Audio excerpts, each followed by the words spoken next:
Dari 1 juta yang menganggur ataupun pengangguran terdidik, kira-kira bidang apa saja? Mungkin Pak Dewa bisa menjawab ini.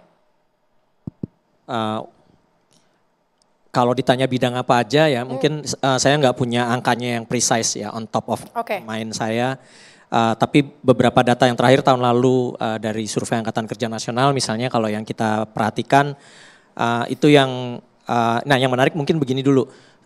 Jumlah lulusan ilmu rekayasa atau yang masuk di kategori engineering ya teknik misalnya, itu total lulusannya sebenarnya nggak lebih banyak dibanding yang lulusan bisnis ilmu manajemen ya.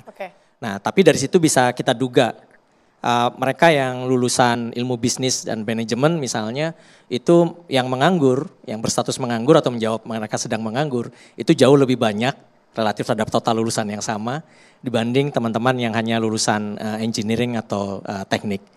Karena tadi ya jumlah mereka nggak banyak dan pangsa pasarnya juga sebenarnya nggak terlalu besar. Itu ilmu sosial umumnya cukup besar yang menganggur, ilmu bisnis manajemen juga yang menarik salah satunya yang cukup besar itu lulusan ilmu agama yang ada di statistiknya gitu.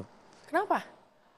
Ya sektor bisnisnya yang kegiatan pekerjaan formal yang membutuhkan lulusan agama kan nggak sebanyak bahkan mungkin engineering atau kami di bisnis misalnya. Kalau saya dari Fakultas Ekonomi dan Bisnis masih ada cukup atau ada lowongan yang spesifikasinya minta lulusan bisnis ya.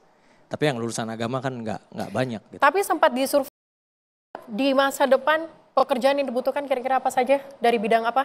Nah itu yang menarik kalau dari survei baik yang dilakukan oleh para pelaku bisnis ya maupun organisasi-organisasi internasional misalnya kita lihat atau bahkan di Indonesia sendiri beberapa lembaga kami juga di lembaga demografi pernah melakukannya itu yang sebenarnya potensial sektor-sektor bisnis yang berkaitan sama teknologi digital ya komputasi dan juga keuangan yang ada kaitannya sama digital.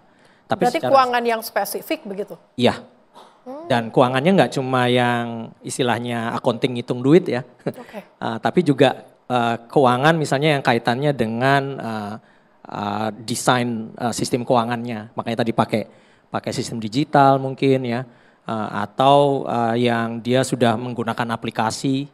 Ya, itu yang muncul tuh yang ada tawaran-tawaran opportunity-nya.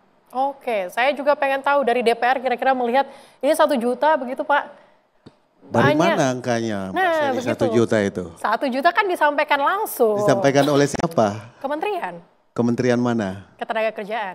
Jadi. Dari BPS, dari data BPS. Dari data BPS, jadi begini. Pertama saya ingin mengatakan kepada teman-teman kawan-kawan kita para sarjana. Tidak perlu khawatir, kenapa di dalam konstitusi kita Pasal 27 ayat 2 dijamin di dalam konstitusi bahwa tiap warga negara berhak mendapatkan penghidupan yang layak.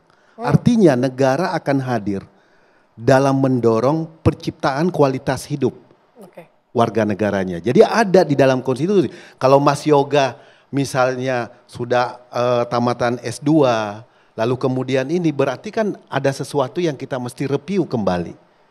Kenapa orang sekelas Mas Yoga yang dari teknik kemudian magister perguruan tingginya bagus-bagus ada sesuatu yang kita mesti review. Karena itu kita bisa lihat datanya. Sebetulnya alumni atau sarjana yang kita perbincangkan itu 5 besar topnya apa saja. Pertama yang besar itu adalah pendidikan, disiplin ilmunya. Jadi sarjana di bidang pendidikan. Kemudian yang kedua adalah ekonomi. Yang ketiga teknik. Agama malah tidak masuk dalam 5 besar. Kalau berdasarkan data Dikti. Kemudian sosial, kesehatan. Dan yang keenam pertanian. Nah, apa dorongan pemerintah dan DPR dalam rangka mendorong penciptaan lapangan kerja? Atau supaya untuk mengurangi angka pengangguran. Pertama, dari segi kebijakan, pemerintah telah mengupgrade posisi kelembagaan. Misalnya BMP2TKI menjadi Kementerian PMI. Itu adalah satu polisi yang diambil oleh pemerintah untuk menunjukkan komitmen bahwa kita harus sungguh-sungguh menyiapkan SDM yang unggul supaya kompatibel dengan tenaga kerja dari Filipina, dari beberapa negara-negara di kawasan kita yang akan mengisi di banyak negara. Misalnya itu satu. Yang kedua, di dalam negeri pemerintah mendorong, tadi Mbak Ni mengatakan program padat karya melalui ketahanan pangan. Ada berapa ribu sarjana pertanian yang direkrut oleh pemerintah, lalu kemudian di kawasan food estate ditempatkan. Berarti ini kan ada satu komitmen penciptaan lapangan kerja. Dari pemerintah? Dari pemerintah. Untuk mendorong hal itu. Sehingga kita bisa lihat ada serapan yang terbuka. Nah kalau kita bicara angka, saya nggak menemukan angka 1 juta itu. Bahkan sarjana dari di 2024. 7,28. Itu angka pengangguran, tapi untuk sarjana di 2024 itu 842 ribu. Itu di tahun lalu, di Februari 2025 ya, tapi di 1 kan juta, setiap Pak. tahun ada serapan, Mbak Sili.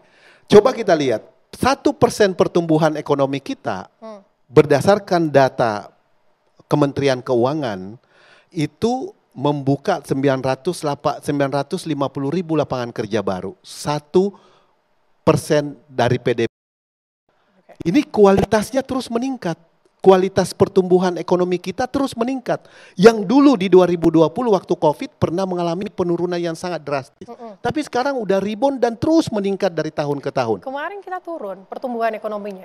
Pertumbuhan di kuartal pertama slow down. Ya kan, dibanding year on year. Tetapi kita optimis ke depan memang ada koreksi karena ada banyak faktor tentunya. Kan ada banyak faktor yang tidak bisa kita pungkiri dan itu kadang-kadang di luar kendali kita, misalnya dinamika perdagangan global. Tapi Mbak Sili, saya mau mengatakan bahwa serapan di sarjana pendidikan, ekonomi, teknik, sosial, kesehatan, ini adalah salah satu andalan kita yang kita bisa harapkan supaya mereka bisa mengisi arah pembangunan nasional.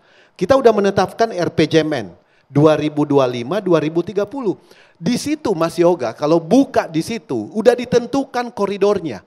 Sulawesi mau dijadikan kawasan industri apa? Sumatera mau dijadikan kawasan industri apa? Maluku, Papua, Jawa, semua sudah ditentukan. Jadi kalau teman-teman membaca RPJMN itu, arah pembangunan nasional bisa Tapi kita bagaimana lihat. Kemudian, sehingga ketersediaan SDM kita bisa diparalel. Tapi bagaimana Anda menjawab bahwa prediksi IMF 5% tenaga kerja akan meningkat di tahun ini? Saya belum membaca detail tentang Asia. Data itu, tetapi kita tidak bisa membandingkan di Asia karena jumlah penduduk kita memang jauh lebih besar. Yang kedua, tingkat pendidikan kita, Mbak Sili, SD setara SD, SMP setara SMP, SMA setara SMA, itu 51,8%.